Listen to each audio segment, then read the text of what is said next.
After nearly 20 years of waiting, the X-Men are finally bringing a new team into the Marvel Cinematic Universe, and while everybody just assumes that this new team will feature a new Wolverine, in this video today I'm going to explain why the X-Men should make their MCU debut without the face of their franchise. First off, let's do a little table setting, a little state of the X-Men in the MCU so far. First off, the original Foxmen are coming back for Avengers Doomsday. I'm talking Kelsey Grammer as Beast. I'm talking Alan Cumming as Nightcrawler. I'm talking Rebecca Romijn as Mystique, Jimmy Marsden as Cyclops, Channing Tatum as Gambit, and of course Patrick Stewart and Ian McKellen as Professor X and Magneto, respectively. Expect those legacy characters back in Doomsday for sure, and probably also Secret Wars. Also in the MCU, we are getting X-Men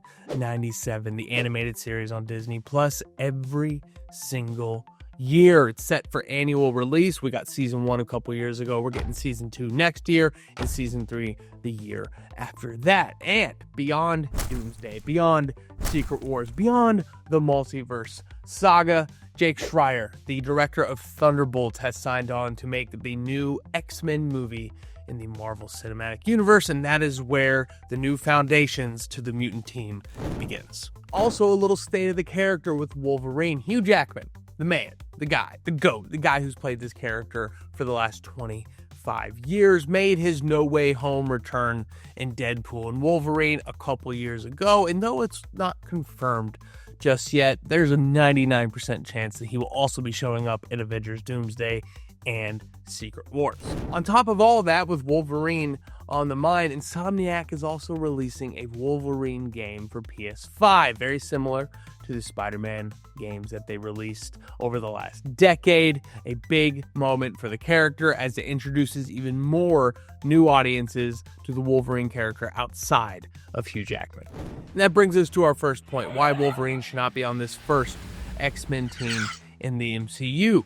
Hugh Jackman has been playing this role for 25 years, and in Deadpool Wolverine, we got word that he'll be playing this until he's freaking 90. Just give me one more drink and then I'll leave.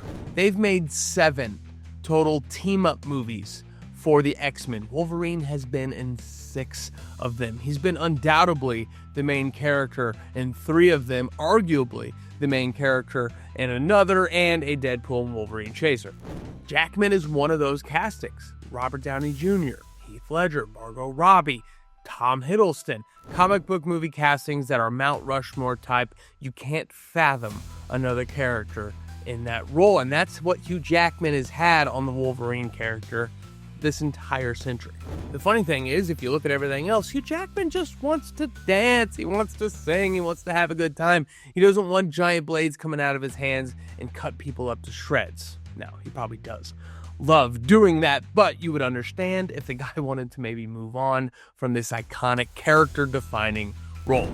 Whoever does get cast as the next Wolverine in the MCU has some very big shoes to fill. How could anybody see not Hugh Jackman playing Wolverine? It's going to be interesting. It's going to be very challenging for whoever that actor is. I'm thinking we get a short guy. I'm thinking we get somebody a little less statured as Hugh Jackman, more comic accurate, just to make some difference between the two. But whoever it is, whoever gets that role, whoever gets to take on that task, why not create a little separation between the two? You know, Wolverine's going to be very prevalent over the next 2-3 years. Let's give him some space. Let's give him some time. Let's let it breathe before we bring back another more comic accurate Wolverine into the Marvel Cinematic Universe. Brings us to our second point. So what do we do before we get to Wolverine? Well, let's let some of these other X-Men cook. If you look at the long list of X-Men movies from Fox Studios, you get to see screen time being primarily devoted to either Professor X,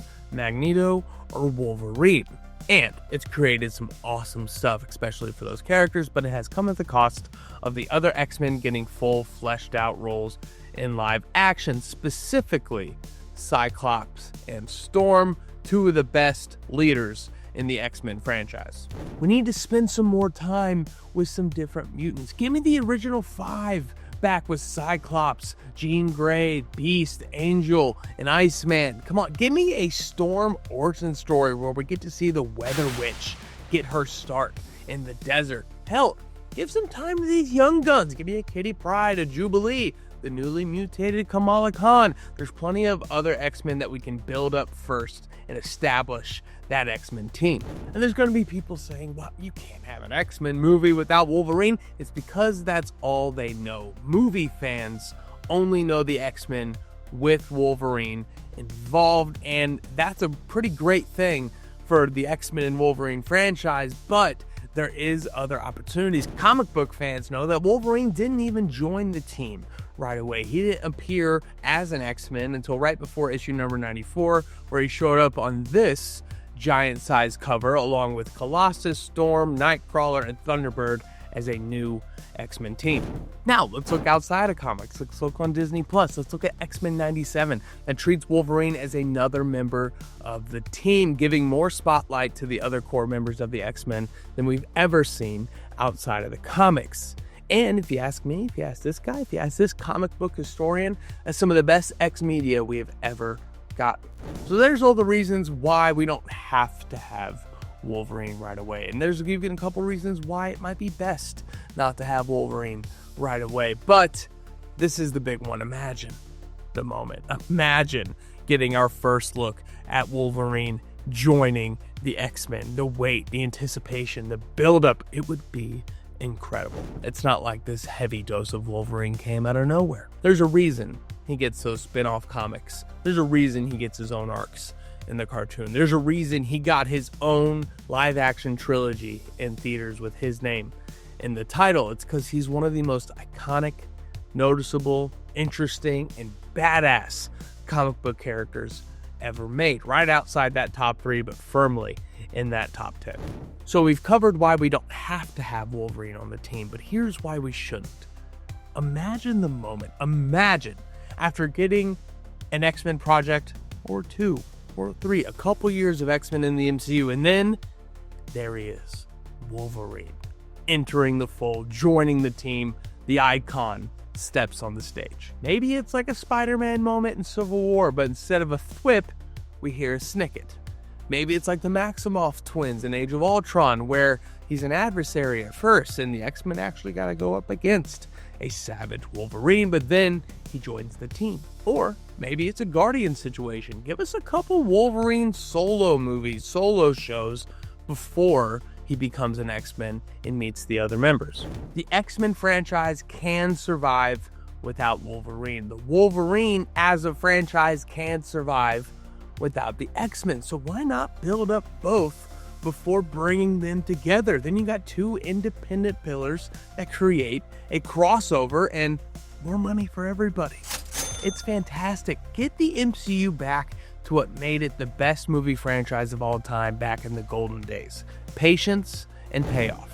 Wolverine as a member of the X-Men is easy, it's safe, and it's also been done to death. Let's let Weapon X rest and bring him in the second half and give some other mutant minutes to these other characters.